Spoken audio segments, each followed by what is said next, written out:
Hello, good afternoon. Welcome to the marketplace. Coming up, government gets International Monetary Fund's blessings to go ahead and recapitalize National Investment Bank despite an earlier pushback on this move.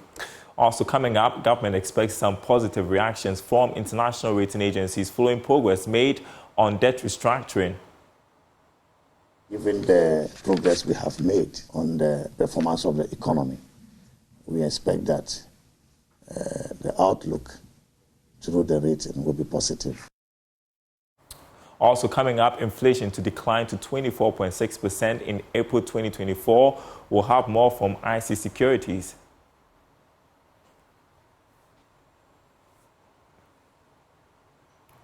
My name is Daryl. Kwawu. Thanks for being with us. Details coming up.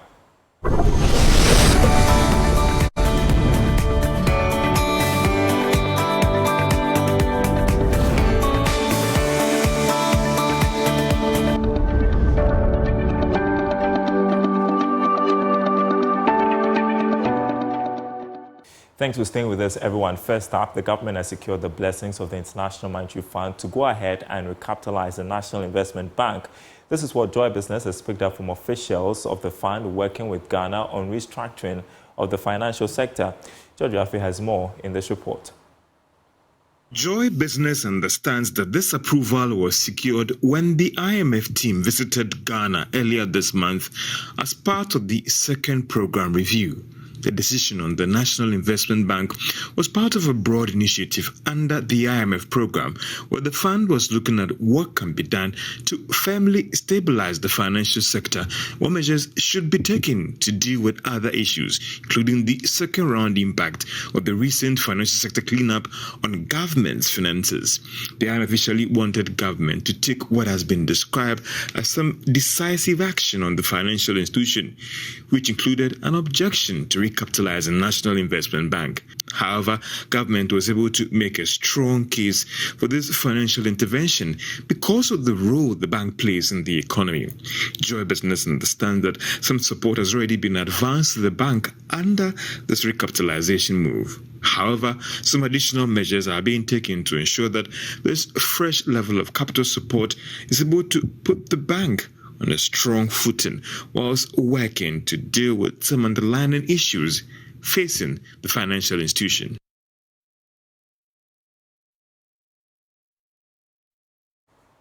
Well, to make sense of the latest developments, I'm joined on Zoom by Dr. Richard Mediteran, who is a banking consultant. Good afternoon to you, and thanks for joining us on the marketplace. So the IMF wanted decisive action on the National Investment Bank. Now, our source is telling us that the IMF has given a go-ahead for the government to recapitalize the bank. Your thoughts on this latest development?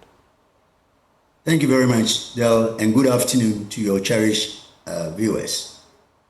As I've said all along, NIB is a strategic bank, and it requires that it has to be recapitalized. And it's only some good news that we've heard that the IMF has given its blessing for the NIB to be recapitalized. But NIB needs to undergo a lot of structural reforming.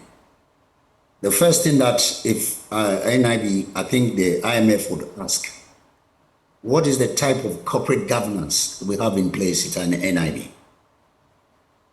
If you look at NIB's history, since maybe I left there 20 years ago, NIB has been bedeviled with poor corporate governance practices, with ineffective board composition and board what have you.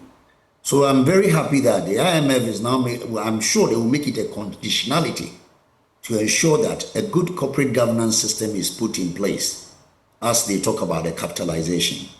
It's a very, very important thing. There are two legs, capitalization and good corporate governance. If you don't have the good corporate governance, you can forget about which capital you could pump into it.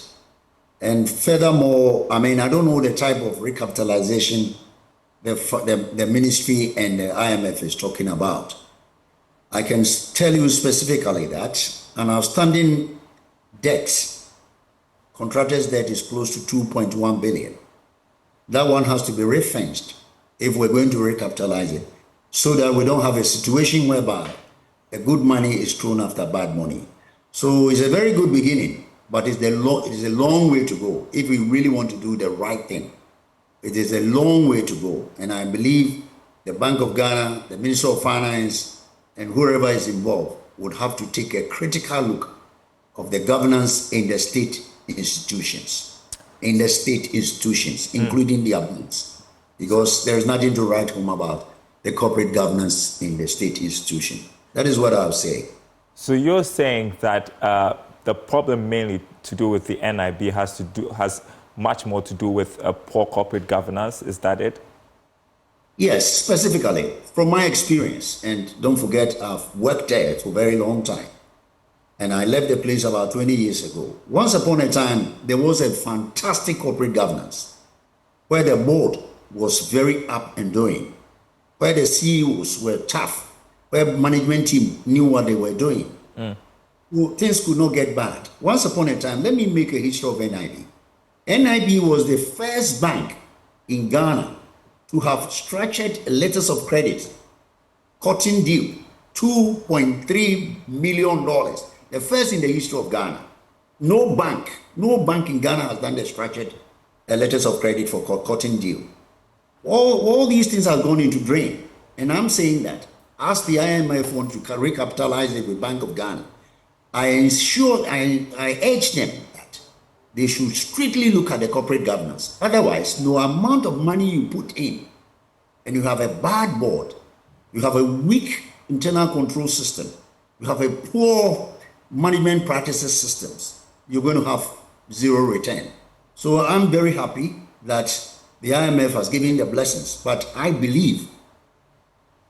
sincerely believe that corporate governance is the root, is the mother of all troubles of NIB.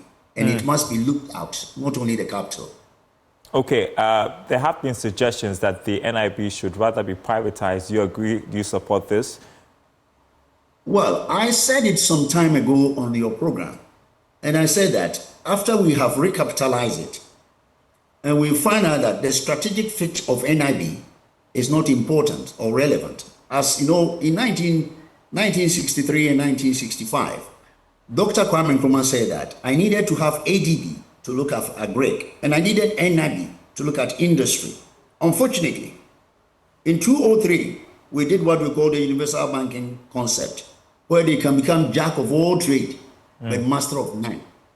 If we want to sell it, then are we selling it as a development bank, or we use the same universal banking concept?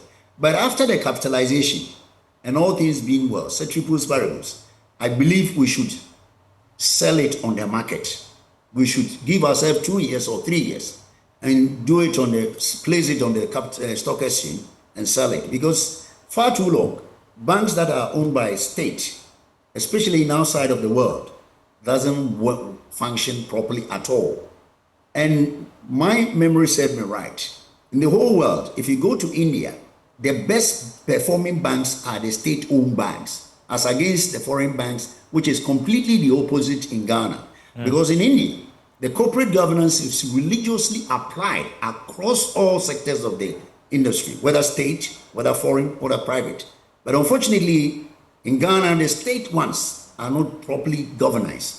The governance is very weak because people are appointed there just for political gains, and they become politically captured. I mean, in governance, if you are politically captured, you cannot serve and bring a good result. But if after recapitalizing, we give ourselves 3 years to put things to order, I would recommend that, unless we wanted to stay on the focus by which Dr. Kwame Nkrumah said, focus on industry, so that we train them more and more in the industry. Otherwise, if they will stay in the realms of universal bank, I totally agree with those who are saying that we should sell it so that we don't incur this physical issues that we are encountering at the moment. Well, I guess the reason the government is bent on having NIB operational is because of what was supposed to be its core mandate of promoting industrialization. And so whilst we talk about whether or not NIB is living up to expectation and is relevant now, what could be the alternatives for government to achieve what was supposed to be the vision for the creation of that bank? Yeah, the vision can easily be achieved because we are still unindustrialized. And I believe that if we can put the structures and the governance system very well, NIB can pursue the industrialization still. But if we want to play the game that we've been playing over the last 13, 14 years, I would urge that once they're able to recapitalize it and it becomes viable and profitable, I think the government have no option just to dispose of it so that we can reduce our physical side of the equation. Okay, and my final question, we know that the IMF is not just concerned about the NIB, but the financial sector as a whole, and is calling for the need to restructure the financial sector. We are not getting news right now of what was the outcome of the meeting, the review they've had. But what advice would you give to the government going forward? Thank you, Daryl. One advice that I'll give to you, which is a paper that's almost completed. The sector has been bedeviled with high non-performing asset. Recent record, the global record I have on non-performing, Ghana ranks 4th out of 73 countries all over the world. If you take Equatorial Guinea, Chad, and then Ukraine, which has 33 point something non-performing, Ghana ranks 24.6. And it has consistently passed on over the last 10 years. The non-performing average for the last 10 years, if you want to hear it, is 17.6%, which is far more exceedingly above the accepted level of 10%. Any country, literature has said, any country which has more than 10% of your non-performing asset, your total performing asset, you are in a crisis. So I'm sure IMF had seen the non-performing asset side of the equation. That's why they are telling the governor to make sure that a very good system is put in, the structures and system are put in place, including the enforcement of the IFRS 9, including the Bank of Ghana's own provisions, and also looking at the environment in which these banks operate. And I'm sure IMF had seen over the last 3-4 years things that has influenced these non-performing from 15%, as I speak to you, 24.6%. So I'm not surprised at all that IMF is talking about restructuring the banking sector, mostly the banking sector, because it is not as resilient. The word people have been using, and I want to borrow them and choose my words carefully.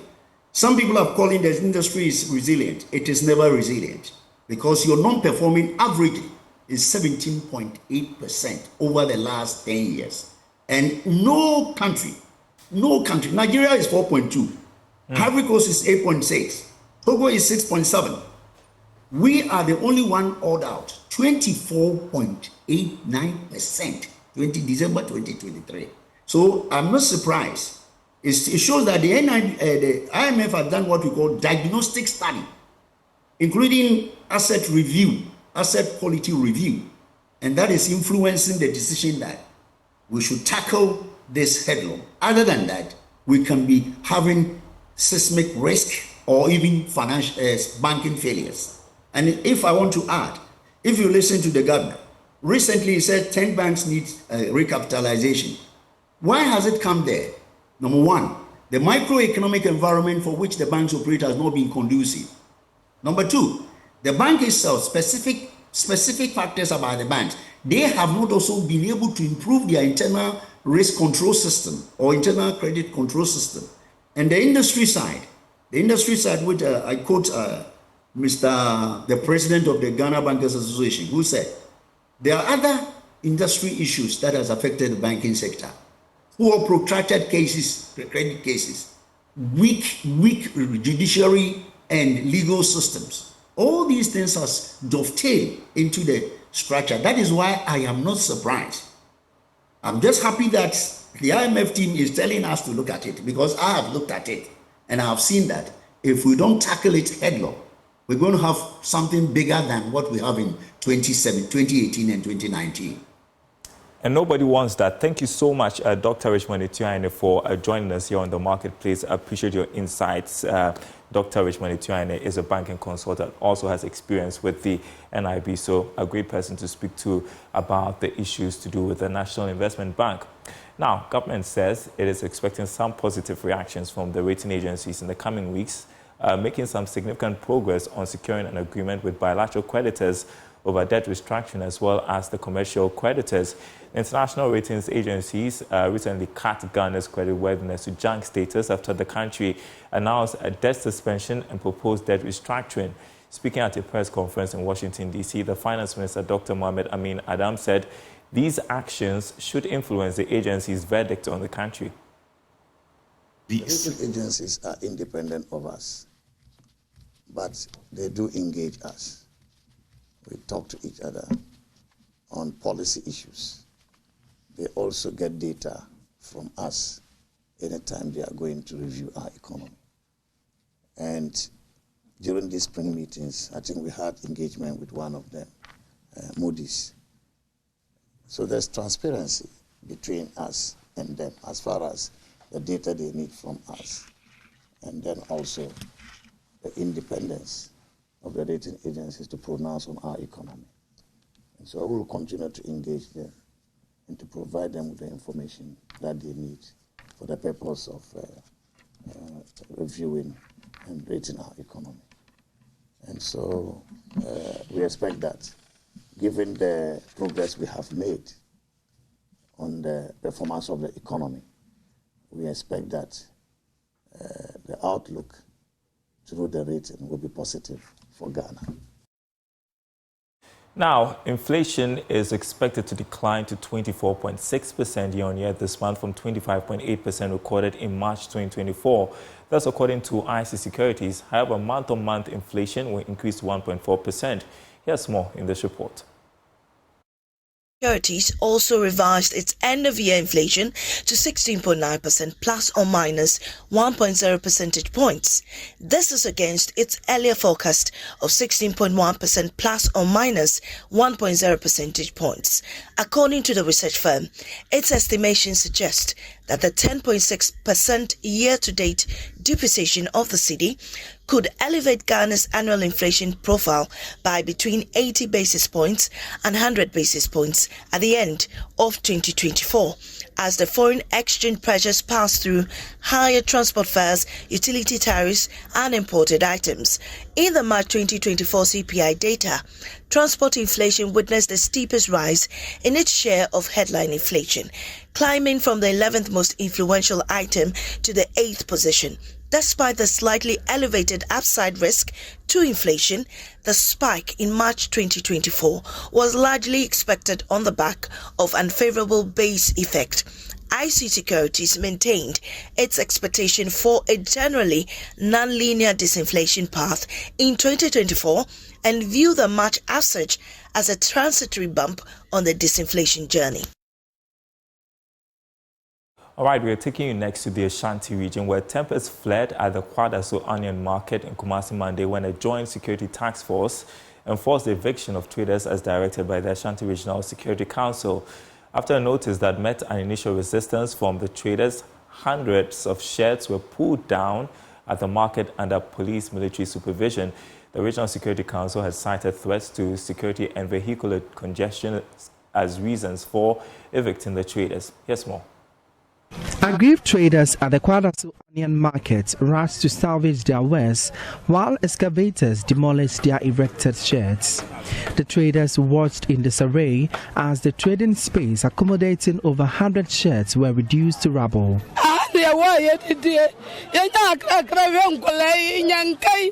This is the main source of livelihood for our families. This is what we use to support them.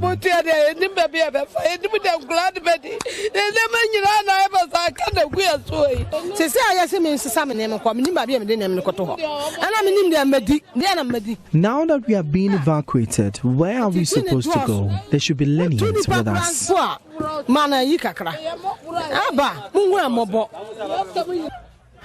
After his one-year mandatory service to the nation, Al-Hassan Azuri entered the onion trading business, which has since been his source of livelihood. He was awaiting the arrival of his trucks of onion from neighboring Niger to the market when the task force requested them to evacuate the market. As I speak with you, I have 2 trucks of onion coming. So where do I offload these 2 full trucks of onion? Where do I offload them? I have brothers and I have potters in my shed because their main source of livelihood is to offload the onion. They'll offload it onto the pallet and transfer it onto the trucks. So at least in a way, it's going to affect their livelihood.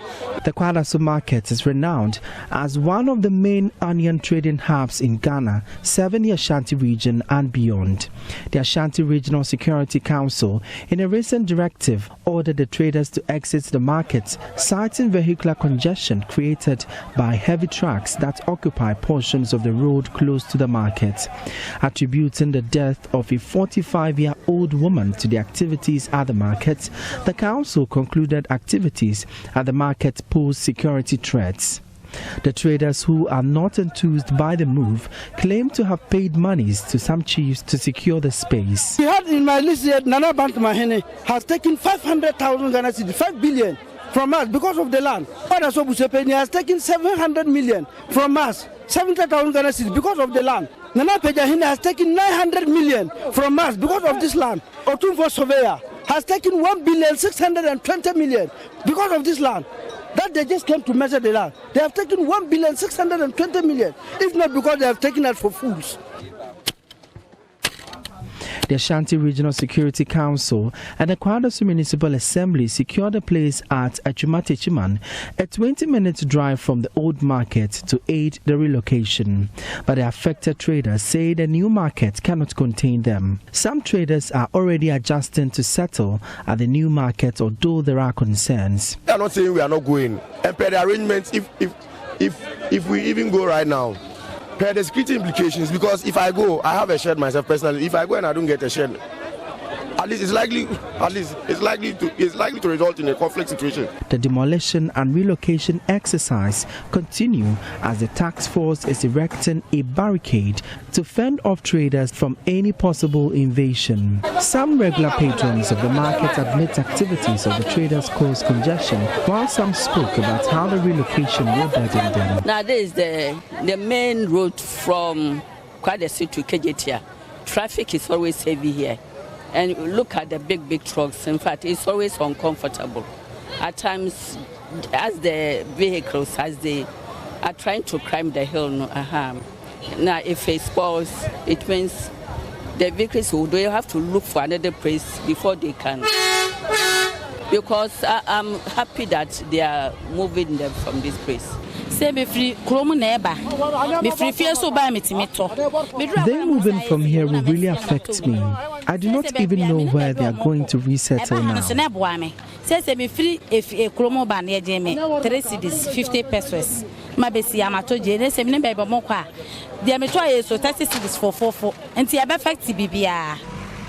Meanwhile, some traders have started trading along the shoulders of the road leading to the old market. For Joy News, my name is Emmanuel Bright Kweku. Well, from Kwawu to Santasi, traders at the Santasi market in Kumasi have raised issues with the stalled construction of a market center to facilitate economic activities in the area.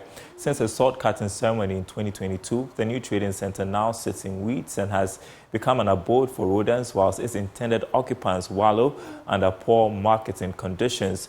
At a press briefing, the market women highlighted the adverse impact of the stalled construction on trade and well-being.